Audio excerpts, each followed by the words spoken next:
Vous en avez marre de faire du sport seul ? Votre coéquipier préféré n'est plus disponible aussi souvent que prévu ? J'ai la solution. Je suis ravie de vous parler de Smatchy, une application mobile qui vous connecte avec d'autres sportifs près de chez vous. Que vous soyez amateur ou sportif confirmé, Smatchy propose des fonctionnalités pensées pour vous. Un algorithme qui vous connecte avec des personnes partageant votre pratique, ou bien la possibilité de rejoindre ou d'organiser vos propres événements. Alors si vous avez envie de sortir de votre routine, de rencontrer de nouveaux partenaires ou simplement de rester motivé dans votre pratique sportive, téléchargez Smatchy dès maintenant. Petit bonus, c'est 100% gratuit. Disponible dès maintenant sur l'App Store et le Google Play Store.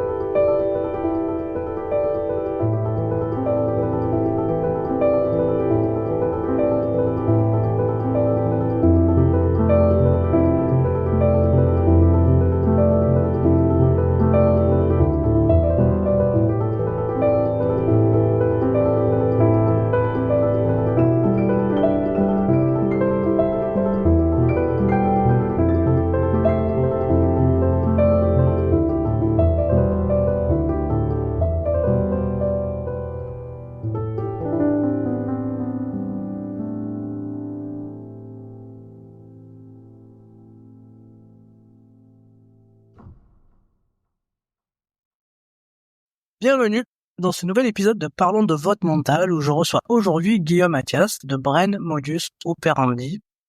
Qui est Guillaume ? Guillaume, c'est un expert qui a consacré plus de 20 ans de sa vie à décoder le mystère le plus fascinant qui soit. C'est comment notre cerveau prend-il réellement ses décisions. La plupart des gens pensent que nos choix sont le fruit d'une réflexion consciente et rationnelle, mais ce n'est pas le cas. Donc, on reviendra dessus avec Guillaume, mais 99,64%, 74% de nos décisions sont prises en quelques millisecondes, bien avant que notre conscience n'entre en jeu. Donc, je suis ravi d'accueillir Guillaume, qui est l'un des architectes de la méthode Synapse. Il nous en parlera mieux, lui.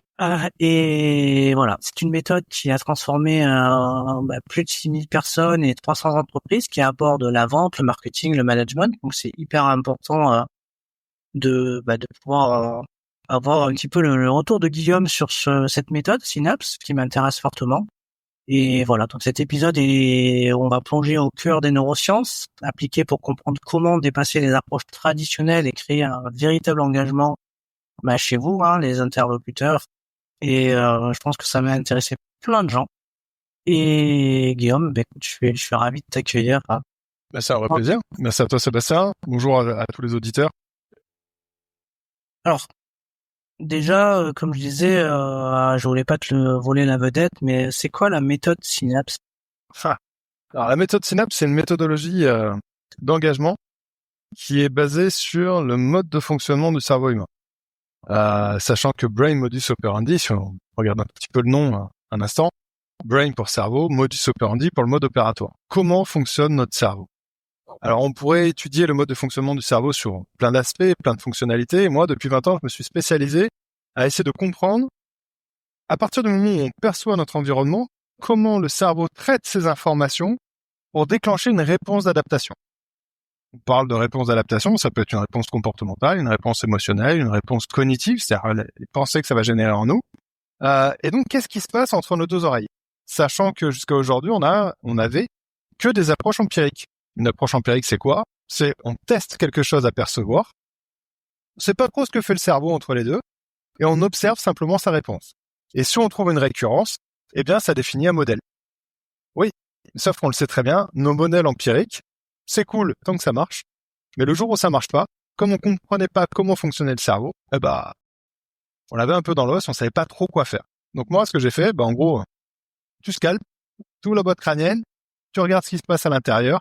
Et donc, mon job depuis 20 ans, ça a été de comprendre comment notre cerveau traite ces informations et expliquer pourquoi ça fonctionne de cette manière. Et une fois qu'on arrive à comprendre pourquoi ça fonctionne de cette manière-là, on arrive à faire des choses incroyables qu'on aura certainement le sujet d'aborder ensemble pendant ce podcast. Et donc, ce mode de fonctionnement, je vais pas te couper rapidement, ce mode de fonctionnement s'appelle l'inéquation décisionnelle. Et Synapse est un élément méthodologique qui permet de mettre en œuvre cette inéquation décisionnelle, qui permet de mettre en œuvre ce mode de fonctionnement du cerveau. Ok. Et du coup, comme t'aides quand même beaucoup de gens, voilà, les différentes personnes, mais aussi de nombreuses entreprises, comment ça s'applique au monde de la vente, du marketing et du management? T'as remarqué que le prix d'un verre d'eau n'est pas le même si t'es en plein milieu du désert et que ta vie dépend de ce verre d'eau-là, ou si on te propose un verre d'eau dans un bar à Morito. Le même stimuli, le verre d'eau, ton cerveau ne va pas lui affecter la même valeur. Pourquoi? Parce que ça ne va pas créer les mêmes états de tension en toi. Et lorsqu'on arrive à comprendre la mécanique qui crée ces états de tension en nous, on comprend comment notre cerveau crée de la valeur aux choses. Tu m'as demandé dans la vente, dans un système de monétisation, dans un système économique, dans un système qui repose sur le système de valeur, comprendre comment fonctionne le cerveau et comment le cerveau crée de la valeur, ça change. Ok, je comprends bien. Ok, donc du coup, on plonge bien au cœur des neurosciences. C'est le cas. Je sais pas si tu as déjà écouté des épisodes du podcast. Avec grand bonheur. Oui, t'en as déjà écouté. Ah ouais, bien sûr. Ok. Je commence toujours par un petit portrait chinois avant d'aborder voilà la thématique du mental, qui est pour moi unique et chez chacun. Donc, je trouve intéressant d'aller explorer le mental de chacun pour montrer que chacun a ses propres solutions, sa propre boîte à outils, comme je le dis souvent. Mais avant, on va commencer par le fameux portrait chinois de quelques questions pour c'est le warm-up. Voilà. Vas-y, je suis chaud. Je me chauffe. Donc, si tu étais un livre, quel livre serais-tu? Et explique-nous pourquoi. Alors, ça va être super simple. Depuis 15 ans, il y a un livre que je relis en permanence, tous les 6 mois, qui s'appelle Petit traité des grandes vertus de André Comte-Sponville, pardon. La vertu, pour expliquer, je vais essayer de le faire simple. On vit dans une société qui a tendance à nous demander de développer nos valeurs pour savoir qui on est. Le truc, c'est qu'une valeur nous est dictée par un bain socio-éducatif culturel. Or, moi, s'il y a bien une chose auquel je suis attaché, c'est ma liberté. Et je ne veux pas définir qui je suis par rapport à des valeurs que l'on me dicte. Maintenant, qu'est-ce qui sous-tend les valeurs? Ce sont les vertus. Si j'essaie de faire clair, les valeurs vont me dire ce qui est juste ou injuste. Dans un cadre sociétal, un bain éducatif, un bain culturel précis. Or, si j'adopte ce que l'on me dit comme étant juste ou injuste, je suis défini par mon environnement. Pour pouvoir dépasser ça, je vais me poser la question non pas des valeurs, mais des vertus. Or, la vertu qui sous-tend ce qui est juste ou injuste, c'est la vertu de justice. Et donc, je vais porter une réflexion très forte sur qu'est-ce que pour moi la justice. Une fois que j'arrive à comprendre profondément pour moi ce qu'est la justice, alors dans une situation donnée, je vais pouvoir porter une réflexion sur mes valeurs, de juste ou injuste, et donc d'agir selon moi, et non par rapport à quelque chose qui m'est imposé. Ça va peut-être transpirer un peu dans le podcast, mais la liberté pour moi, c'est vraiment quelque chose de sacré. En fait, à partir du moment où la notion de liberté, tu peux mettre tellement de choses dedans, en fait. Mais le truc, c'est que la valeur argent, par exemple, en fait, c'est un symbole aussi de liberté, finalement. Ouais, complètement. Et du coup, je lisais un article là, il y a pas longtemps qui disait que souvent on dit l'argent n'achète pas le bonheur, mais il y contribue. Finalement, c'est vrai. Parce que aujourd'hui, on voit bien que dans une société où il y a quand même besoin d'argent pour vivre et pour pouvoir se payer ce dont on a envie, on peut pas faire ça en fait. Et finalement, le système est fait de telle manière que de toute manière, l'argent est devenu un peu la clé de s'acheter sa propre liberté. Alors, je me permets d'aller plus loin. Si tu acceptes de t'intégrer dans ce système-là. Par contre, on peut sortir du système monétaire, on peut sortir du système économique tel qu'on l'a fait. On le voit, on a des communautés qui décident de sortir du système monétaire pour s'intégrer dans un autre système dont la monnaie n'est pas une valeur d'échange. On va avoir des systèmes de troc, etc., etc. Par contre, ce système-là va avoir d'autres contraintes par rapport au système global dans lequel on vit, qui est un système économique. Et la liberté se situe là. Par contre, si tu décides de t'intégrer dans un environnement, tu dois adopter les contraintes de cet environnement partie de mon job, c'est de comprendre comment un individu s'intègre dans un environnement. Et si tu acceptes cet environnement, tu as des contraintes et par rapport à ces contraintes, comment on s'y adapte. Par contre, on peut choisir nos environnements. Comment on s'en affranchit aussi. Comment on fait pour s'en affranchir? Parce que dans le système, il y a ses, comment dire, il y a ses failles. Bah ouais, dans le système, il y a toujours des failles. Nous, les Français, on est les premiers à chercher des failles, ne serait-ce que dans les lois, par exemple. De toute façon, on ne crée une loi que pour comprendre comment on la contourne. Sinon, à quoi ça a une loi? Exactement. C'est moche. J'aime bien l'idée. Alors, on va passer sur un autre domaine. C'est si tu étais un animal, lequel te représenterait le mieux et pourquoi? Alors, c'est marrant parce que c'est un jeu qu'on a avec... j'ai la chance d'être papa de 2 filles qui aujourd'hui ont 6 ans et 9 ans. Et elles aiment beaucoup cette notion de si t'étais un animal, c'était ci, c'était ça. Et elles m'ont posé la question il n'y a pas très très longtemps. Et moi, l'animal que j'adore, c'est l'octopus. L'octopus, c'est la pieuvre. Et cet animal me fascine. Il est capable d'une sociabilisation incroyable, d'une rencontre à l'autre. En même temps, il a un côté très solitaire dans son mode de vie. Il a besoin d'interaction, mais il va aller créer ses propres expériences. Il a une capacité d'adaptation dans un environnement qui est absolument stratosphérique, où lorsqu'il veut être remarqué, il est capable de se mettre vraiment en puissance, en saillance pour imposer. D'autres moments, il est capable de se fondre totalement dans le décor. Il a une mobilité, une flexibilité corporelle qui lui permet de pouvoir se glisser partout, avec une volonté d'exploration de l'environnement qui est incroyable. J'adore cet animal. C'est un animal qui me fascine. Je trouve que c'est un animal très curieux parce que j'ai vu passer un truc avec une petite vidéo où justement cet animal allait tous les jours à la rencontre d'une dame qui mettait ses pieds dans l'eau et en fait tous les jours il venait la voir et toujours et avec les tentacules et tout, c'est terrible. C'est génial. Et t'as un reportage aussi d'un plongeur qui portait en apnée, plutôt dans les eaux froides, je crois un peu plus dans le nord, et qui plongeait invariablement tous les jours au même endroit. Et ils ont construit une histoire, il a tout filmé, ils ont construit une histoire sur 9 mois ou 1 an et demi, enfin quelque chose de relativement long. Et c'est incroyable la relation qui s'est créée entre l'animal et l'homme, où il a fallu un temps pour s'apprivoiser, se connaître, se chercher. Enfin, fascine cet animal. Bah ouais, de toute façon, les animaux, généralement, ils sont assez fascinants. Si tu étais une couleur, laquelle choisirais-tu et pourquoi? Le violet. J'adore. C'est une couleur qui me fascine. D'ailleurs, mon job, c'est de travailler sur l'adaptation des individus aux environnements. Forcément, les environnements ont un impact sur les individus. Et la couleur a cette particularité incroyable, c'est de pouvoir nous impacter physiologiquement, y compris lorsqu'on a les yeux fermés. L'onde lumineuse a un impact sur notre corps, quand bien même on ne l'aperçoit pas avec nos yeux. Alors on y réfléchit pas souvent, mais on le sait, on le vit tous, l'été, les UV. Les UV ne sont ni plus ni moins que des ondes lumineuses, donc à très haute fréquence, et qui vont nous amener un impact sur notre corps, les coups de soleil. Mais c'est vrai sur les autres gammes de couleurs, avec différentes formes en fonction de la fréquence d'oscillation des photons, ça va avoir différents impacts sur notre corps. Et le violet a un impact qui est incroyable, qui est d'impulser en nous, dans la cognition, l'introspection. Et pour moi, si on veut aller à la rencontre du monde, il faut déjà aller à la rencontre de soi-même. Et le violet influence énormément ce travail introspectif. C'est pas pour rien que depuis des millénaires, on associe le violet au mystique. Le mystique dans son caractère initiatique, dans le sens intégration, introspection. Et donc, c'est vraiment une couleur que j'adore. Ok. Allez, on passe sur le culinaire. Si tu étais un plat, lequel serais-tu pour? Spontanément, j'ai envie de te dire pas de carbo, parce que c'est un plat que j'adore depuis que je suis gosse.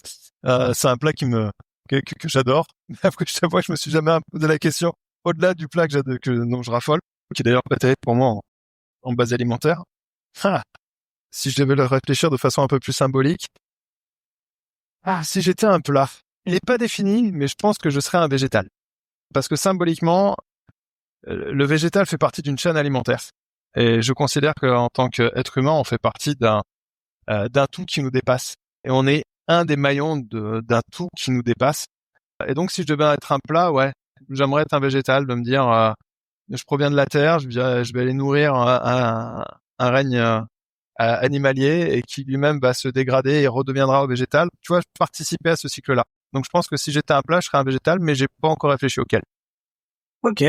Allez, une petite dernière. quelle citation te définit le mieux? Quand deux chemins se présentent à toi, prends toujours celui que tu ne connais pas. Alors je ne sais pas de qui c'est. On me l'a transmis quand j'avais 13 ou 14 ans, et c'est précisément c'est un principe que j'ai respecté, mais alors à la lettre depuis que je suis ado, et c'est ce qui m'a amené à découvrir ce monde fascinant à la fois des neurosciences et des sciences cognitives. Et surtout, je l'ai découvert parce que j'ai pris des chemins que je ne connaissais pas, parce que je ne les connaissais pas. Et c'est ce qui a déterminé toute mon expérience de vie jusqu'à aujourd'hui. Aujourd'hui, j'ai 41 ans. Et je continue encore aujourd'hui à l'appliquer. Et donc, sans aucune hésitation, cette citation. Ok. Bah écoute, alors ça c'était ton petit warm-up portrait chinois. Je te remercie déjà pour voilà cette découverte un peu légèrement de ta personnalité. On va revenir sur ton parcours. Alors, est-ce que déjà tu peux nous en parler un petit peu de ton parcours? Qu'est-ce qui t'inspire? Bon, j'espère que vous avez 4 heures. Donc, je vais essayer de faire une version courte. J'ai un parcours un peu particulier où j'ai la chance de pouvoir apprendre des environnements très complexes assez facilement. Ce qui fait que j'étais dans un lycée spécialisé où j'avais cours que le matin. Donc, de seconde, première, terminale. J'avais cours de 8h à midi ou 8h à 14h. Et après, tout le reste du temps, c'était temps libre. On faisait absolument ce qu'on voulait. Et il se trouve que mon lycée, quand tu es dans une structure comme ça, forcément, à 15 ans, tu te poses 40 000 questions sur qui tu es, comment tu fonctionnes, pourquoi tu fonctionnes différemment, etc. Et la porte en face de mon lycée, c'était la porte des universités de sciences cognitives de Bordeaux. Et j'ai découvert que je pouvais me taper l'incruste dans les cours magistraux. Et la première fois que j'ai fait ça, j'ai absolument été fasciné. Je me rappelle, c'était un cours de sciences cognitives sur les biais perceptifs. Et ça m'a fasciné, mais vraiment, vraiment fasciné. Ce qui fait que le matin, dès le premier trimestre, le matin, j'étais en seconde au lycée. L'après-midi, j'étais dans les cours magistraux de niveau à peu près licence. C'était pas le même système à l'époque, mais peu importe. Et je découvrais vraiment l'humain, proprement parler. Comme j'étais pas institutionnalisé, et que j'étais en passager clandestin, un coup j'étais en sciences cognitives, un coup j'allais dans des amphis sociaux, un coup j'allais dans des amphis d'entrepôt. Et voilà, je me suis fait un bain de connaissances là-dessus. Mais par contre, ce qui m'a choqué très rapidement, c'est que chaque discipline travaillait en silo. C'est-à-dire que quand t'es en sociaux, t'es en sociaux. T'es pas en psycho. Quand t'es en anthropo, point barre. Et histoire de bien marquer les silos, chacun d'entre eux ont créé un vocabulaire, un champ lexical qui est propre à la discipline. Sauf que moi, j'ai un esprit très systémique. Donc, tout ce que j'absorbais, je le transformais en système. Et très rapidement, je me suis aperçu que dans chaque branche, les systèmes pouvaient s'interconnecter. Et la seule chose, c'est que les points de connexion ne portaient pas les mêmes noms en fonction de la discipline, mais c'était la même chose. Et donc, très rapidement, je suis arrivé à pouvoir poser des modèles systémiques transversaux dans les sciences très larges, cognitives et sociales, et de me dire, mais pourquoi on veut cloisonner? Pourquoi est-ce qu'on veut absolument dire, non, ça, il n'y a que l'anthropo, les sociaux, ils n'ont rien compris, c'est l'anthropologie. Non, on parle de l'humain. Et toutes ces complémentarités humaines ont vraiment fait sens. Et donc, c'est comme ça, en fait, que j'ai commencé à m'intéresser au comportement humain, à la cognition humaine. Sauf que au bout de 2 ans et demi, je suis arrivé un peu en blocage où je me suis aperçu que toutes ces approches-là étaient bloquées sur un problème de fond qui était qu'est-ce qui est à l'origine de la mise en mouvement dans cette direction. On pouvait l'étudier d'un point de vue anthropologique, sociologique, cognitif, etc. On explorait des systèmes, mais pas la dynamique de fond qui mettait en mouvement les individus. Et un jour, j'étais un peu plus sanguin quand j'étais plus jeune, et j'ai pris un peu la confiance quand même dans tant que passager clandestin, et j'avais juste oublié que j'étais clandestin. Et en plein milieu d'un amphi, à un moment donné, j'ai ouvert ma gueule en disant « Waouh, mais putain, à quel moment vous tournez tous autour du pot de ce point-là, personne n'aborde ce point-là, quel moment on l'aborde, quoi ?» Et là, le maître de conf s'arrêtait net. Il me dit « Mais vous êtes qui, vous ?» Et là, oups. Ah oui, c'est vrai, je suis pas censé être là. Et Manu Militari, vraiment, il est monté dans les estrades, il m'a chopé par le col, il m'a dit « Dehors ». Et juste avant qu'il me foute dehors, il m'a dit « Attendez, juste un instant ». Il m'a dit « Comment est-ce que vous pouvez aborder ce point-là alors que justement, dans les matières, on ne l'aborde pas ?» J'ai dit « c'est tenu par le col. Ah, si vous me lâchez, je peux vous montrer mes notes et je vous explique. » Il a regardé mes notes. Il m'a dit « Ok, vous asseyez ici, je veux pas vous entendre. On prend un café ensemble dans 2 heures. » Et moi, j'ai passé 2 heures à me demander qu'est-ce que je fais? Je reste ou je pars? Il a pas pris mon nom. Donc, techniquement parlant, je peux foutre le camp et je serai peinard. Ouais, mais en même temps, ça a l'air de l'intéresser. Peut-être qu'il va m'amener les éléments de réponse que je recherche. Finalement, on a pris un café ensemble. Il a regardé mes notes. Pendant au moins 3-4 mois, il m'a filé des tonnes de refs qu'il a fallu que je m'avale, d'études il a fallu que je m'avale à la BU, bibliothèque universitaire. Et on s'est aperçu que la bibliographie, tous les comptes rendus de recherche, toutes les études tournaient toujours autour de ce pot-là. Et on a fini par comprendre que si on voulait comprendre cette mécanique-là, fallait aller côté médecine. Donc, ils m'ont connecté côté médecine. Je me suis bouffé non institutionnalisé, neuroanatomie fonctionnelle, biochimie, etc. Et ça a permis de pouvoir faire émerger ces mécanismes-là. Et après, j'ai passé 9 mois à pouvoir réunir, à connecter la partie neurosciences avec la science cognitive. Et ça a donné l'approche de Brain Modus Operandi. On avait à la fois le mode de fonctionnement cognitif et en même temps, toute la neurobio, toute la neuroanatomie fonctionnelle qui amène la dynamique de mouvement dans ce système-là. Et c'est comme ça que ça a émergé. Je suis resté un passager clandestin parce que après, soit je devais faire médecine, soit je devais, j'avais pas le choix. De toute façon, c'était soit l'un, soit l'autre, soit faire un doctorat en sciences cognitives. Et moi, je voulais pas m'enfermer dans une institution. Je ne voulais pas être formaté à une école de pensée. Donc, je suis toujours resté en électron libre, mais j'ai commencé à donner des conférences à 20 ans. Et puis, à rendre ça pratique à 21 ans, ça a commencé avec la Direction Générale pour l'Armement, donc du ministère.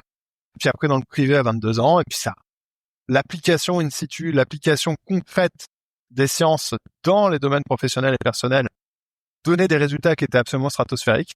Et donc, c'est ce qui a fait la renommée. J'ai eu la chance de bosser un peu partout dans le monde depuis 20 ans. Et je suis hyper heureux d'être resté un électron libre, de ne pas avoir été formaté par une école de pensée. Cette liberté, en fait, non institutionnalisée, tout en se donnant, par contre, une rigueur énorme sur la méthode scientifique, parce que sinon, on peut partir un peu partout dans tous les sens. Mais en gardant cette rigueur scientifique, mais non institutionnalisée, m'a permis d'ouvrir des portes incroyables. J'en reviens à ce que je te disais tout à l'heure, la liberté chérie. Ah ouais, c'est important la liberté. Et du coup, ça t'inspire quoi tout ça, tout ça? Que on peut se confronter à des environnements qui semblent impossibles, qui semblent improbables. Clairement, étant non institutionnalisé, bien sûr que je me suis confronté aux pontes, etc., qui, pris dans leur ego, ne pouvaient pas considérer que quelqu'un qui n'était pas diplômé d'université ne pouvait pas découvrir des schémas ou des formes de pensée efficaces, etc. Et ce que ça m'inspire, c'est de se faire confiance, de se donner une rigueur. Se faire confiance, c'est pas faire tout et n'importe quoi, c'est de se donner une rigueur, de rester dans notre rigueur, d'être convaincu de ce en l'on croit, en fait, ce en quoi l'on croit, de se donner les moyens de travailler dur et que clairement, par la persévérance, il y a des choses absolument incroyables qui peuvent émerger. Et c'est vraiment d'apprendre à se faire confiance. Encore, je le répète encore une fois, c'est pas de faire tout et n'importe quoi ou de croire en tout et en n'importe quoi. C'est à travers une rigueur, à travers une intention, on peut surmonter des choses qui semblent de prime abord complètement surmontables. Et en réalité, ça nous ouvre des horizons qui sont fascinants. Donc finalement, rendre possible l'impossible, fait complètement écho à ton parcours finalement. À mort. Totalement. Qui l'aurait cru, que ce gamin qui se tapait l'incruste dans les universités en seconde. Aujourd'hui, j'ai eu la chance, tu l'as dit tout à l'heure, j'ai formé plus de 6000 personnes, on a accompagné plus de 300 boîtes. J'ai bossé aux États-Unis, en Europe, au Moyen-Orient, en Asie, avec des énormes success stories des boîtes qui ont fait circuler d'ailleurs au départ le nom de Brain Modus Operandi. En décloisonnant, moi j'ai rien inventé, j'ai juste décloisonné les sciences. Et je les ai réunies. Et ça donne des choses incroyables. C'est génial tout ça. Du coup, on va continuer à le déroulé du podcast. Hein. J'aime bien commencer par c'est parlons de votre mental, donc on va parler du tien. Comment tu le définirais, toi, ce mot mental? On l'entend à toutes les sauces. Mental, on peut y mettre beaucoup de choses dedans. Qu'est-ce que toi tu y mets? Moi, j'y mets dans le mental la façon dont notre cerveau construit la réalité des environnements dans lesquels on s'adapte. Je m'amuse souvent en conférence à balancer des images qui ont toujours un double sens.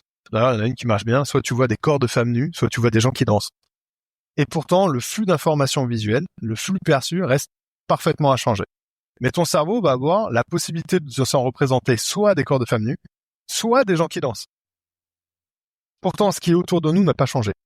Notre mental, c'est la façon dont le cerveau va traduire ce qui est autour de nous. Et on ne s'adapte pas à ce qui est autour de nous.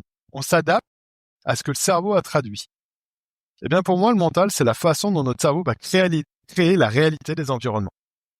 Et ça, c'est un domaine fascinant parce qu'une fois que tu comprends comment notre cerveau crée la réalité des environnements, qui sont normalement des process purement automatiques, une fois que tu as compris comment ils fonctionnent, tu peux les basculer en pilotage manuel. Et donc, pouvoir commencer à choisir la façon dont tu as envie de te représenter les environnements pour pouvoir créer la capacité d'adaptation. Et pour moi, c'est ça le mental. Ok, tu définirais un bon mental comment? Un bon mental, pour moi, c'est un mental qui favorise l'adaptation. C'est une façon de penser et d'interagir avec nos environnements qui nous permettent de pouvoir nous adapter de façon optimale en fonction de certains objectifs. Là, on en a entendu beaucoup parler, de la préparation mentale pendant les JO notamment. On a quand même eu un écho plutôt positif, du coup, de fait de se préparer mentalement.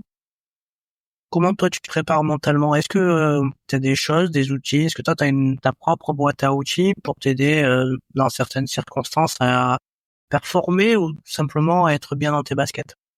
Tout le temps, chaque jour. C'est invariable.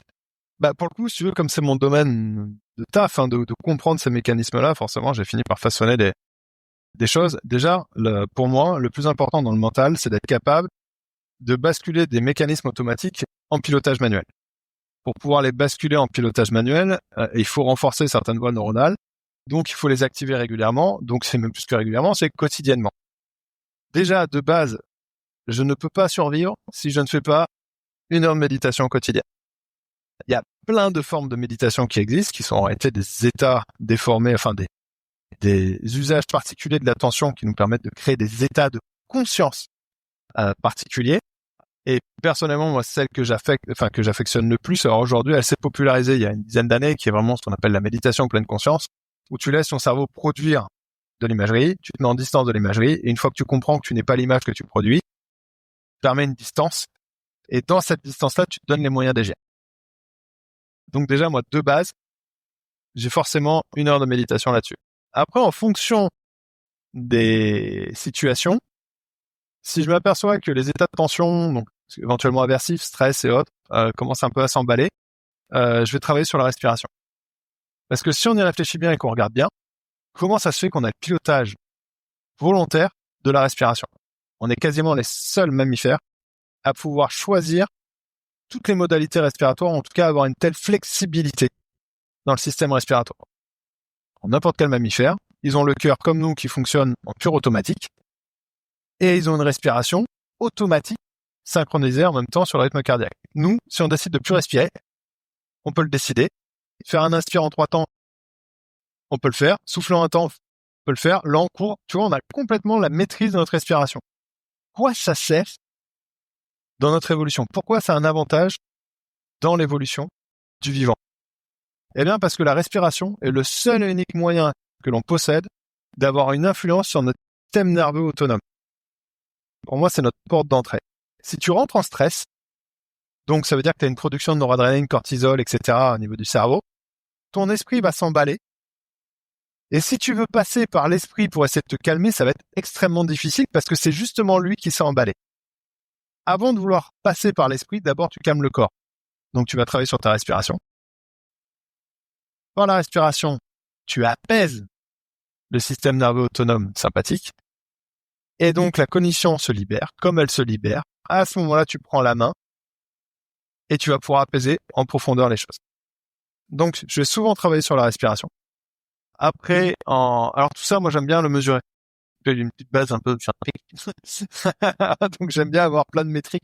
Donc, souvent, alors là, je l'ai pas, c'est un peu une exception, mais souvent, j'ai une bague Oura Ring qui me permet d'avoir des données biométriques parce que je me méfie aussi de la cognition. Je me méfie du mental.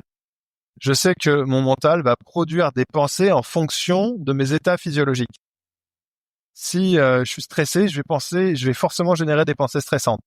Si je suis en état d'euphorie, je vais forcément produire des pensées euphoriques. Donc, je peux pas me fier à mon mental pour savoir réellement dans quel état je suis. Donc, j'aime bien avoir des données biométriques qui vont être objectives pour le coup et de me dire « Ah, ok, je comprends pourquoi je suis parti en cacahuète avec des pensées négatives. Je comprends pourquoi je me suis emballé avec des pensées positives. Et ça, je peux le mesurer. Donc, je vais toujours me baser, par contre, sur des données biométriques pour savoir exactement où j'en suis physiologiquement et pourquoi ma cognition, mon mental produit ce type de pensée. Parler d'une montre connectée, j'ai pas compris comment elle s'appelait? Alors, tu as plusieurs choses. En temps normal, là, j'ai tout mis à charger. Fin de semaine. Donc, j'utilise une bague qui s'appelle Oura Ring.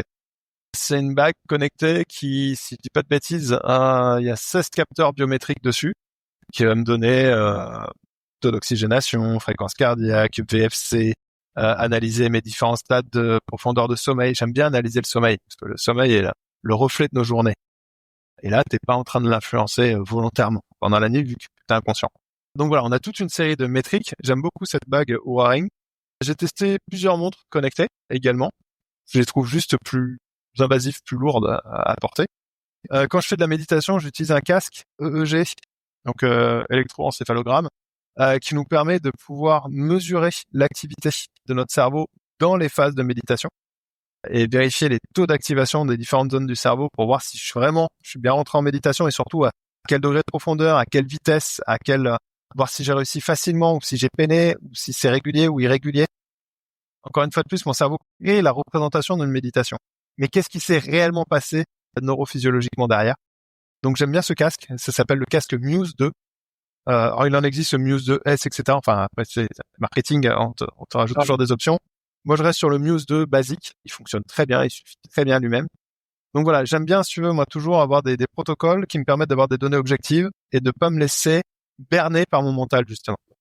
Et de me dire, ok, c'est pour ça qu'il m'a fait ça, c'est pour ça qu'il m'a fait ça. Mais c'est intéressant d'avoir des outils de mesure pour venir vérifier. C'est très scientifique, mais c'est hyper important aussi. J'ai pour principe qu'on ne maîtrise que ce que l'on mesure. Parce que autant notre mental peut être une force, autant pour moi, c'est le plus grand arnaqueur de nous-mêmes.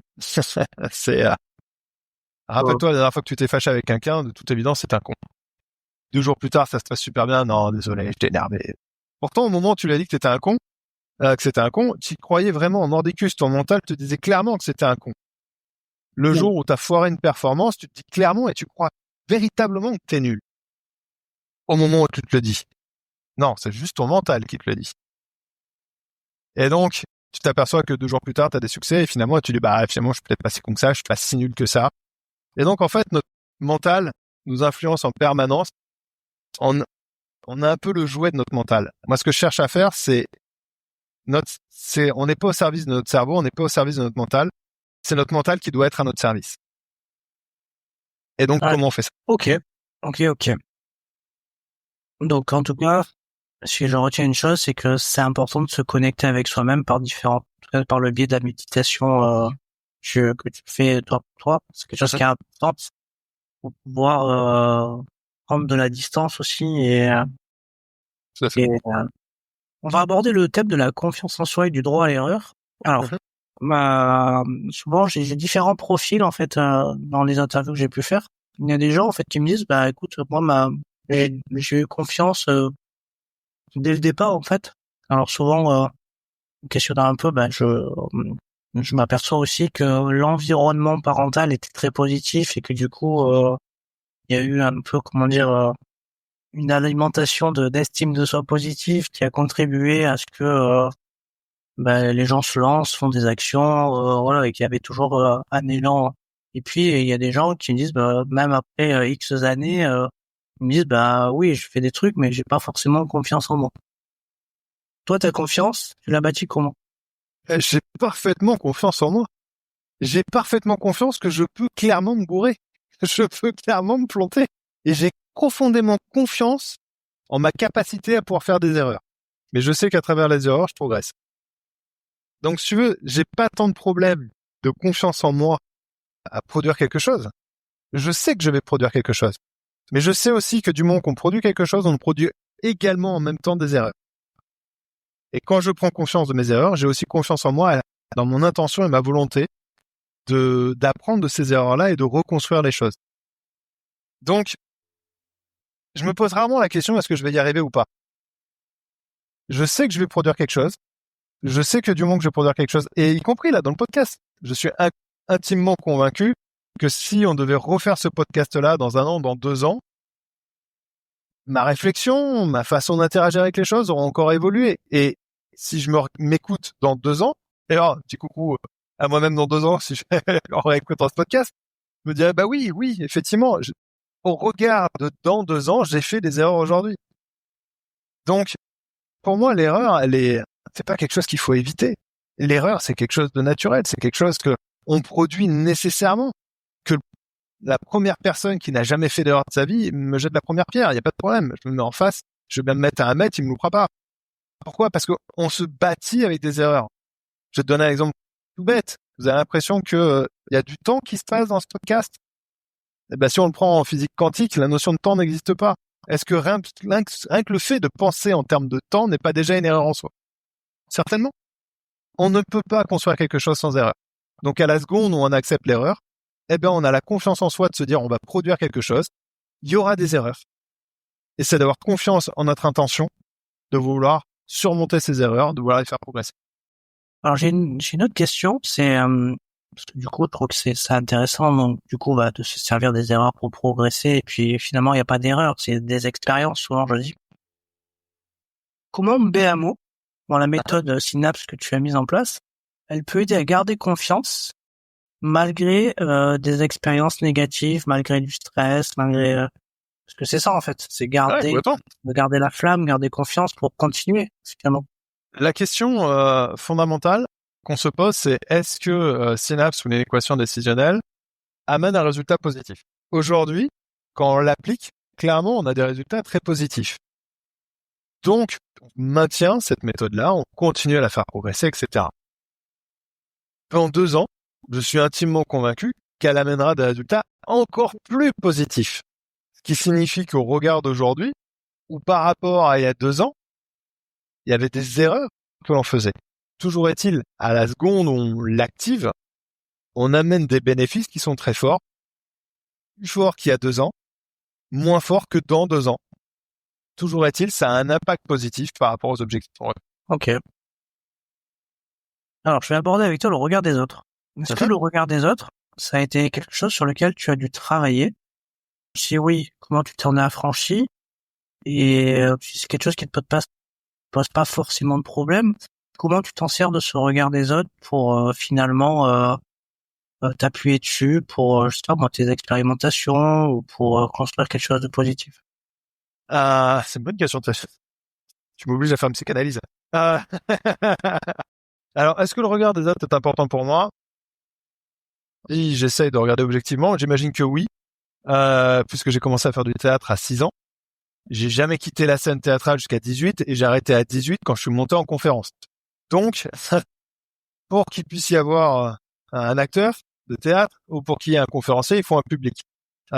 Donc, en ce sens, le regard de l'autre va être important pour moi. En revanche, est-ce que le regard de l'autre va définir qui je suis? Non. Ou en tout cas, va simplement me servir d'appui pour affirmer qui je suis. Je cherche pas forcément à ce qu'on m'apprécie, qu'on m'aime ou pas, ou qu'on soit d'accord ou pas avec moi. En revanche, je vais me servir du regard de l'autre pour voir si mes intentions, ma façon d'interagir est positive à autrui ou pas. J'entends par positif, pas forcément plaire, mais amener l'autre à se mettre en mouvement lui-même pour faire évoluer sa propre capacité d'adaptation. Quelqu'un qui me dirait « Monsieur Athias, vous n'êtes qu'un connard », je dirais « Si ça s'arrête là, bon, ok, je suis un connard, merci, au revoir. » Mais moi, ça me suffit pas. J'ai pas envie qu'il change d'avis sur moi, sur le fait que je sois un connard. Et j'ai envie qu'il pose une réflexion sur lui-même, à savoir pourquoi pour lui je suis un connard. Et là, à ce moment-là, ça va servir à quelque chose. J'ai aucun problème qu'il considère que je suis un connard, si ça peut l'aider lui-même à mieux comprendre qui il est et mieux comprendre pourquoi il interagit de cette manière-là. Tu vois, c'est là que pour moi, le regard de l'autre est important parce que je vais me dire, ok, ce que je fais, même si je suis un connard, a du sens. Donc j'ai quand même besoin de l'autre pour être. Oui, puis c'est important, ça permet aussi de savoir, au-delà de ce qu'il pense de toi, c'est le pourquoi. Exactement, c'est ça qui a du sens. Beaucoup ouais, ça a beaucoup de sens. Psychologie positive, c'est quelque chose d'en parler vraiment les sauces là. Il faut rester positif tout le temps, immuablement chaque jour. Bon, c'est pas faux. Bon, c'est très bien que tes émotions varient et que c'est trop compliqué, mais malgré tout, rester positif, c'est quand même important. Même dans les pires moments qu'on traverse, il y a toujours des positifs. Qu'est-ce que tu utilises toi pour comme technique, peut-être que tu en as chez BMO, pour si on traverse un moment difficile, alors quel qu'il soit, pro, perso, pour maintenir cette attitude et un peu de positivisme qui permet aussi de pas sombrer. Alors, la notion de positif, faut déjà définir ce qui est positif. Est-ce que positif, ça veut dire je vais bien, tout va bien. Tu vois, dans un monde merveilleux où on irait bien tout le temps, on serait en bonne condition tout le temps, on serait heureux tout le temps. Ça, c'est un idéal merveilleux, Bon, ça n'existe pas, ça. mais ça n'existe pas. Et je peux te confirmer, neurobiologiquement parlant, ce n'est pas possible. On a des états de fluctuation avec des boucles de rétrocontrôle qui font de la régule, etc. Ce n'est physiologiquement parlant pas possible. Donc, est-ce qu'être constamment positif, ça veut dire être constamment heureux? Non. En revanche, si être positif, c'est essayer de sortir ce qu'il y a de bon en toute situation, sans déni, alors oui, on peut y arriver. À commencer par ne pas chercher à se voiler la face. On va pas bien, va pas bien. Ok? J'ai des idées noires? Oui, là j'ai des idées noires. Pas bien, peu heureux, là maintenant. Et c'est déjà de commencer par reconnaître dans quel état on est, sincèrement avec soi-même. T'as envie de dire à ton voisin, quand il te dit « Salut, ça va? Ouais, nickel. » Ok, tu t'en fous de lui avoir dit nickel, tu vas pas bien du tout, mais on s'en fout, c'est une interaction sociale. Par contre, ne te dis pas à toi-même que tu vas bien. Non, clairement. Là, tu vas pas bien, tu le ressens bien, tu vois bien que ça va pas bien. C'est bien ce que tu ressens. Donc déjà, la première étape, c'est d'être sincère avec soi-même. Et ensuite, l'outil, et c'est souvent d'ailleurs une question qui fuse chez nous, je la dois à mon associé Jeff Barcelo, qui a pour habitude de dire, quand quelque chose va mal, il dit « C'est quoi le cadeau ?» Ma fois qu'il te pose la question, tu dis quoi? Pas de cadeau là, c'est la merde. Et s'il y a un cadeau, t'as quelque chose à en tirer de ça. C'est quoi? Et tu vois, j'aime bien cette vision-là de se dire, même quand tout part en cacahuète, t'es pas bien, t'as mal dormi, tes gamins t'ont flingué 3 nuits d'affilée et t'as les yeux ici, tout dans le down, et qui se pointent en se disant c'est quoi le cadeau?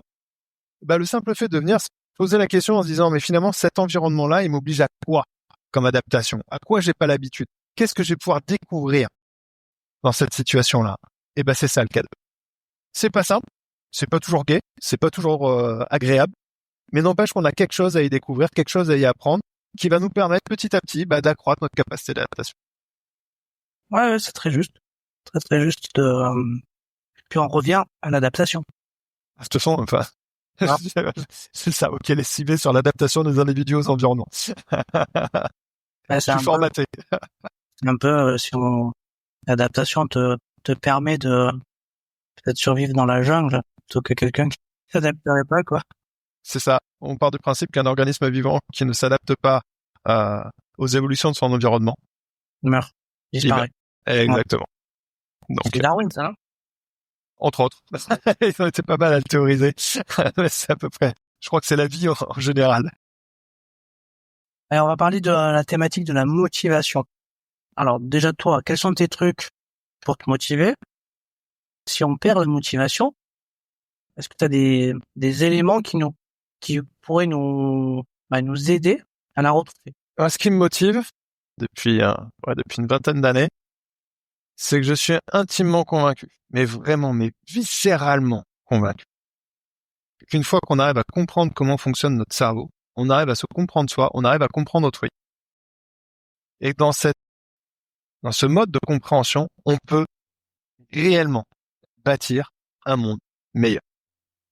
Et je me lève tous les matins avec un smile de fou, fatigué ou pas fatigué, bien ou pas bien, parce que je sais que je vais me mettre en mouvement dans cette journée-là pour agir sur cette cause de fond. Et donc ça me met un boost, mais alors stratosphérique. Surtout que ce qui va entretenir en fait cette motivation, c'est que tous les jours, on a cette chance incroyable, c'est que tous les jours, on nous amène des témoignages, vidéos, écrits, téléphones, mails, et j'en passe, de gens qui nous disent à quel point ça a transformé leur vie et à quel point ça leur a permis de se révéler.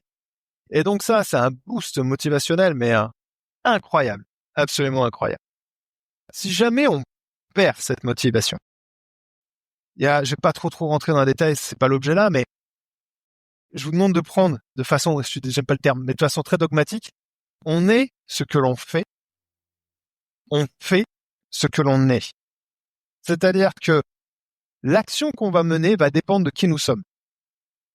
Et en fonction de ce qu'on en a fait, ça va déterminer qui nous sommes. Et si jamais il y a un écart entre les deux, il y a un état de tension qui s'appelle la dissonance cognitive qui nous met dans un état de mal-être.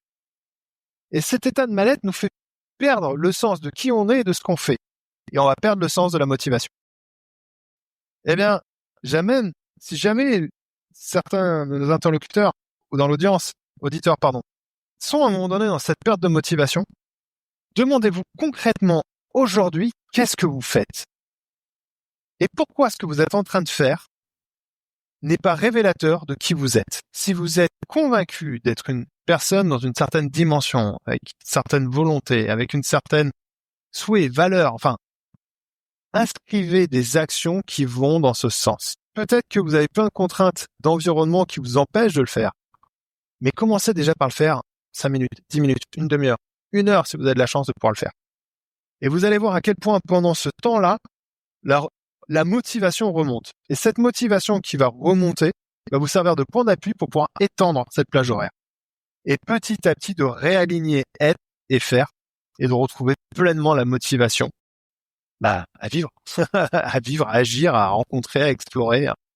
Voilà. C'est un peu la question du sens, en fait. Ouais. Et on perd le sens si nos actions ne s'alignent pas avec qui on est. Une question que ça fait longtemps que je l'ai pas posée. Alors, je sais que tu vas me répondre, mais je te la pose quand même. Vas-y. La question, c'est, est-ce qu'il faut avoir un plan pour réussir? Quand 2 chemins se présentent à toi, prends toujours celui que tu connais pas. S'il est inscrit sur le plan, c'est que tu le connais. Je suis allergique aux plans. Qu'on soit clair. Je déteste les plans parce que les plans nous amènent à vouloir présupposer de ce que l'on va rencontrer. On s'adapte à des environnements.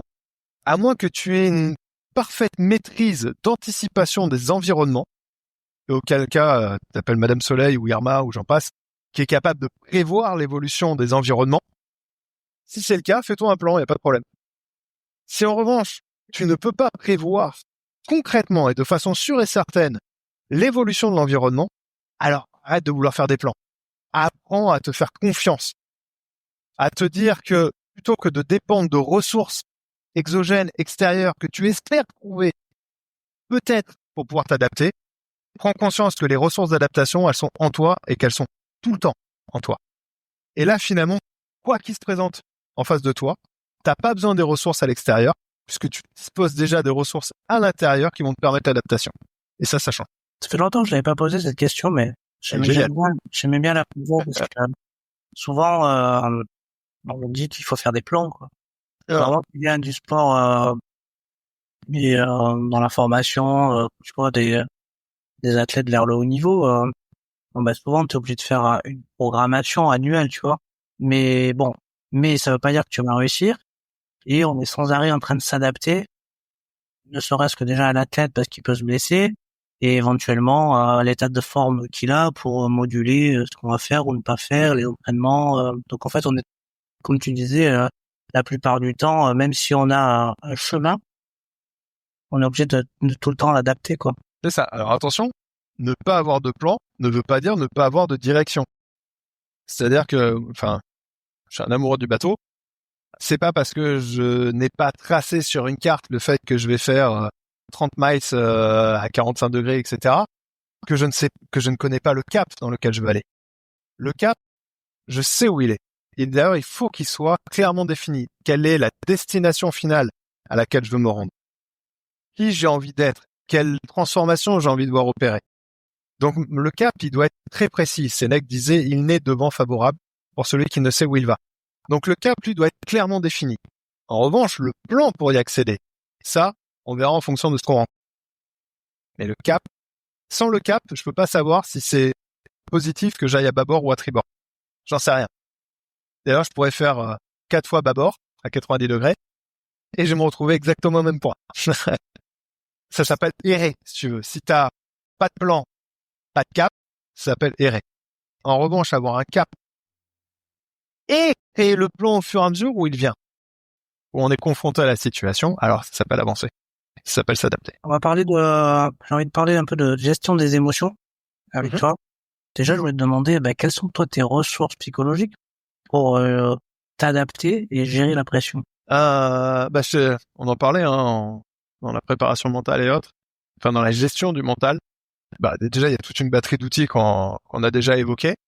Pour moi, le distinguo, c'est de vouloir contrôler nos émotions ou maîtriser nos émotions. Pour moi, les contrôler, ça veut dire non, je veux pas ça. Et comme si on veut les bloquer et qu'on serait super méga fort et que si je décide de pas être triste, je serre les dents et je suis pas triste. Tu sais, quand on est gosse et qu'on dit ouais, ça pleure pas un mec. T'as le genou en sang, t'as dû grabiller plein de genoux parce que tu t'es vautré à vélo sur le macadam et on dit non mais ça pleure pas les mecs, t'as pas mal. Tu essaies de bloquer tout ce que tu peux. Non, ça s'appelle essayer de contrôler ses émotions. Et ça, c'est jamais bon. C'est jamais bon parce que les émotions ont une raison d'être et c'est pas en essayant de les inhiber qu'on va être capable de pouvoir leur donner une direction. C'est pas en les bloquant qu'on peut leur donner une direction. En revanche, maîtriser ses émotions, il y a des fois, je suis euphorique, il y a des fois, je suis stressé, il y a des fois, je suis fatigué, des fois, ma femme me gonfle, et des fois, je gonfle aussi ma femme, très souvent. Tout ça, ce sont des émotions. Et plutôt que de se dire, non, ça n'a pas lieu, non, on les accepte. Oui, c'est un état de fait. Oui. Oui, là, je suis stressé. Oui, là, j'ai le genou en sang en plein de gravier. Oui, j'ai mal là. Mais par contre, on va éviter la propagation. C'est-à-dire que plutôt que de reboucler l'émotion, l'enfermer dans une boucle qui ne fait que l'empirer, c'est de se dire, oui, ça, c'est une réalité. Maintenant, j'en fais quoi? Où est-ce que j'ai envie d'aller? Comment est-ce que je vais passer d'un état A à un état B? Et par quel chemin je pourrai essayer d'y accéder? Tu vois, et c'est déjà cette prise de recul, cette acceptation, cette prise de recul. Ne pas focaliser sur ce qui fait mal ou qui n'est pas agréable, mais d'en avoir conscience et de se demander où on veut aller et comment on va y aller. Alors encore une fois de plus, il n'y a pas de plan, il faut avoir confiance en soi, mais déjà cette prise de distance te permet de faire un cheminement qui passe du contrôle à la maîtrise. On est dans une ère où la concentration, on en parle souvent, parce qu'on est beaucoup sollicité sur nos ordis, sur nos téléphones, il y a beaucoup de sollicitations sur les mots, même sur des notifs. Qu'est-ce que tu pourrais nous donner comme méthode éventuelle pour optimiser notre concentration? Parce que et puis surtout la garder en fait, parce que souvent on peut être distrait très facilement, beaucoup plus qu'avant. Comment on peut jouer avec avec notre cerveau pour qu'il tienne le focus? Alors déjà, il faut avoir conscience que notre attention vaut plus cher que l'or. C'est-à-dire que toutes les entreprises, tous les individus ne cherchent qu'une seule et unique chose, c'est capter notre attention. Parce que c'est notre attention qui crée l'existence des choses. Tant que notre attention ne se porte pas sur quelque chose, ça n'existe tout simplement pas pour nous. Donc, notre attention est ce qui vaut le plus cher. Les médias, les réseaux sociaux, les téléphones, nos interlocuteurs, etc., etc., ne cherchent qu'une seule et unique chose, capter notre attention. Donc, dans un monde hyper connecté, c'est autant d'acteurs qui cherchent à capter notre attention et cette tentative de captation d'attention rend difficile pour nous la faculté que l'on va avoir de la garder pour nous dédiée à une tâche. Donc, il y a une hyper sollicitation en termes de volume, d'effet de distraction potentiel. La deuxième chose, c'est que vu que c'est la chose qui coûte la plus cher, la recherche travaille comme des fous pour optimiser les stratégies de captation de l'attention. Donc, non seulement on démultiplie les facteurs d'influence, mais en plus, on intensifie l'influence pour créer des distractions. Dès qu'on a capté l'attention de quelqu'un, surtout la garder. Parce que c'est le temps d'attention qui est monétisé. Donc, bien évidemment, ça nous crée un environnement qui est très complexe. Il existe des stratégies relativement élaborées, personnalisées, etc. pour chacun, mais on n'aura pas le temps de rentrer trop dans le détail. Toutefois, en takeaway, en petits tips rapides, ce que je vous invite à faire, c'est à définir, quand vous avez besoin de garder votre attention, vous définissez une plage horaire avec un objectif. Dans une posture, la notion de posture est importante. Posture, c'est qui on est à ce moment-là. Vous mettez dans la posture de qui vous êtes à ce moment-là et de vous demander quel est l'objectif le plus important pour la posture que vous avez. Et dans cette plage horaire-là, vous coupez tous les flux de perception possibles et imaginables. Désactivez les notifications que vous pouvez avoir sur l'ordi, sur le téléphone, sur le... alors, il y en a beaucoup qui veulent pas désactiver le téléphone, c'est ouais, mais c'est jamais si mes gosses m'appellent, si ma femme m'appelle, c'est pas un problème. Il y a des outils de filtre sur nos téléphones. On peut se mettre en mode silencieux, sauf pour un tel et un tel. Ce qui évitera toutes les notifications. Et les notifications, ne croyez pas qu'elles arrivent au hasard. Les notifications sont pushées, c'est-à-dire vous sont envoyées à des moments hyper stratégiques de vulnérabilité. Donc, elles sont jamais envoyées au hasard, les notifications. Donc, coupez tout ça. Tous ces systèmes-là viennent jouer les moments de vulnérabilité. Donc, coupez tous les flux de distraction et maintenez votre action jusqu'à l'atteinte de l'objectif à ce moment-là. Il y a un piège, c'est que votre cerveau peut se dire « Ah ouais, mais en même temps, il faut pas que j'oublie d'acheter une baguette de pain quand je rentre. Ah putain, et puis il y a ce dossier-là de Monsieur Dupont qui machin. » Apprenez à vous donner une petite phrase interne. Je vais essayer de le faire en pseudo-politiquement correct, qui se résume en « la ferme ». Quand je dois penser à acheter le pain, je suis pas dans ma posture, je sais pas, professionnelle de « non ». Cette voie-là, c'est la posture de moi dans la vie de tous les jours. Ah, ma femme m'avait dit qu'il fallait que je pense à acheter un cadeau pour je sais pas qui. La ferme, c'est pas le bon personnage là. Là, c'est le personnage concubin ou mari qui est en train de parler. Sauf que là, moi maintenant, dans ma posture professionnelle.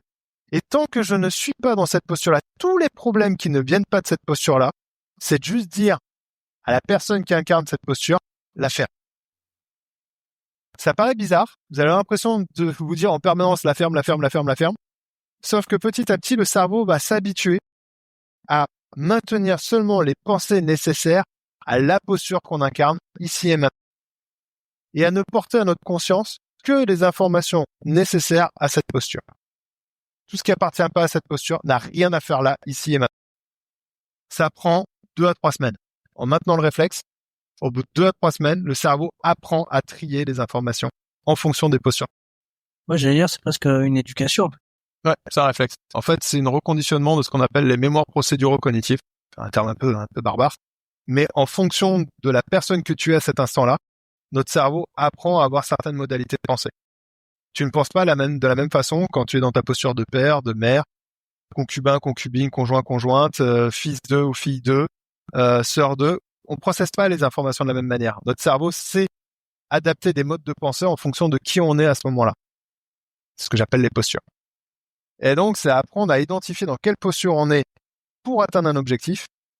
Et donc, conditionner notre cerveau à rester dans cette modalité-là et pas à se balader à droite, à incarner ce posture en même temps. De quoi ça devient de là-haut. Ok, super intéressant. On va s'y employer. Alors moi, j'ai une autre manière de faire, c'est que souvent quand je dois être productif, je le fais la nuit parce que la nuit, il n'y a pas de notif. Ouais, ça va dépendre de ton cycle circadien. Ouais, si t'as un cycle circadien où tu dois t'endormir ton cycle circadien amène un endormissement vers 20h, 21h et un réveil à 4-5 heures. À minuit, ça va être dur d'être productif. En revanche, si t'es comme moi, où je suis plutôt du genre 2h du matin, 10h, ouais, là, on turbine. Ouais, c'est plus ça. Et bon. Alors, on entend souvent une phrase, et je trouve qu'on peut l'interpréter d'une manière complètement différente d'une personne à une autre.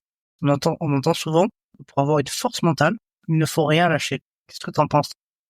Alors, c'est toute la question, et sincèrement, c'est une question, moi, qui m'a arraché le bulbe pendant plusieurs années, parce qu'on m'avait toujours appris persévérance est synonyme de succès. Et moi, à un moment donné, je me suis demandé quelle est la différence entre persévérer ou s'obstiner. Qu'est-ce qui faisait la différence entre la persévérance et l'obstination? En fait, ça m'est venu pas tout seul, échanger avec des gens, mais la réponse qui, moi, m'a convenu était presque évidente sans que j'ai pu l'avoir pendant des années. Quand je m'obstine, je suis une mouche contre une vitre. Je change rien et je continue à buter contre ma vitre. Je m'obstine. Je ne change pas les conditions de réalisation. Ensuite, en revanche, dans la persévérance, je vais chercher à modifier quelque chose, pas tout. Je garde mon cap, mais je modifie un élément et je teste. Ça marche ou ça marche pas? Ça marche pas. Je modifie encore un élément et je vérifie si ça marche ou ça marche pas. Et donc pour moi, si tu veux, c'est tout ce qui fait la différence entre l'obstination et la persévérance. S'obstiner, c'est rester aveugle, recommencer 40 fois en espérant qu'un jour ça passe. Persévérer, c'est de se demander pourquoi ça n'a pas marché, qu'est-ce que je peux modifier, je le modifie, je reteste. Ça n'a pas marché, qu'est-ce qui n'a pas marché, je remodifie, je reteste, etc., etc. Ça, pour moi, c'est de la persévérance. C'est du marketing aussi, test and learn. Tu fais du gros marketing. Ouais, enfin, test and learn, mais si tu retestes toujours la même condition au départ, tu vas apprendre que tu auras toujours le même résultat. C'est Einstein qui disait, La folie, c'est de croire qu'à faire toujours la même chose, on pourra avoir un résultat différent.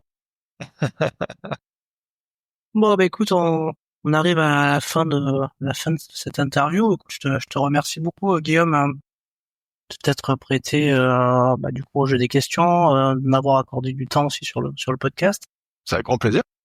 En général, pour clôturer du coup l'interview, j'aime bien laisser la parole à la personne que j'ai interviewée pour laisser un mot de fin auprès des auditeurs et des auditrices sur quelque chose qui te tient à cœur de laisser un peu comme une empreinte, tu sais, dans une pierre que tu graverais, qui restera en tout cas dans la tête des auditeurs et des auditrices à travers ce podcast. Je suis intimement convaincu que nos auditeurs ont une vraie intention à être toujours une meilleure version d'eux-mêmes.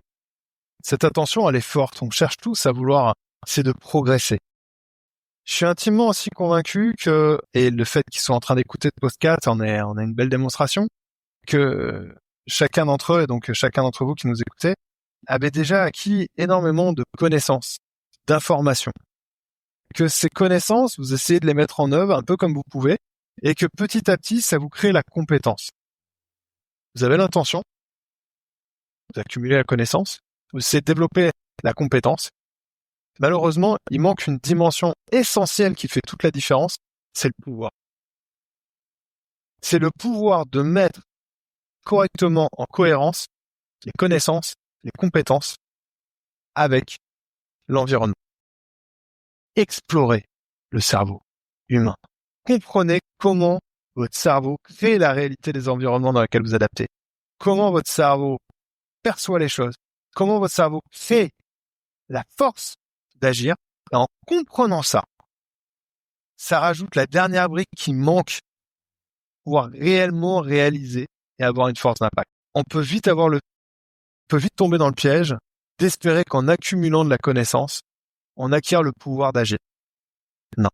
Malheureusement, il ne suffit pas. Il faut aller au-delà pour pouvoir avoir une force d'impact et se révéler pleinement. Donc, soyez curieux. Vraiment, soyez curieux. Ouais, être curieux, c'est important.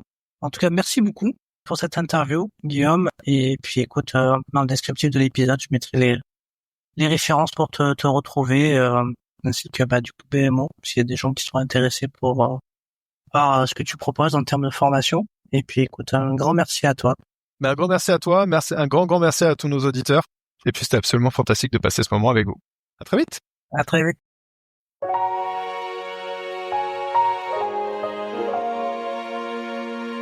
Et voilà, nous voici arrivés à la conclusion de cet épisode. Merci pour votre écoute. J'espère que le témoignage de notre invité vous a inspiré et donné des clés concrètes pour développer votre propre résilience. Au cours des prochaines interviews, nous continuerons à vous offrir une boîte à outils complète pour transformer vos épreuves en tremplin vers le succès. Mais le voyage ne s'arrête pas ici. Pour continuer à progresser dans votre mindset, n'hésitez pas à réécouter certains épisodes ou à me contacter directement. Ma porte est ouverte pour répondre à vos questions sur la préparation mentale. Je vous dis aussi à bientôt sur les réseaux sociaux du podcast pour de nouveaux contenus, quiz, défis mentaux et autres surprises, ainsi que la newsletter. Souvenez-vous que la lumière triomphe toujours des ténèbres dès lors que nous choisissons de persévérer. Alors, gardez confiance en vos rêves et à très vite pour de nouvelles aventures ensemble.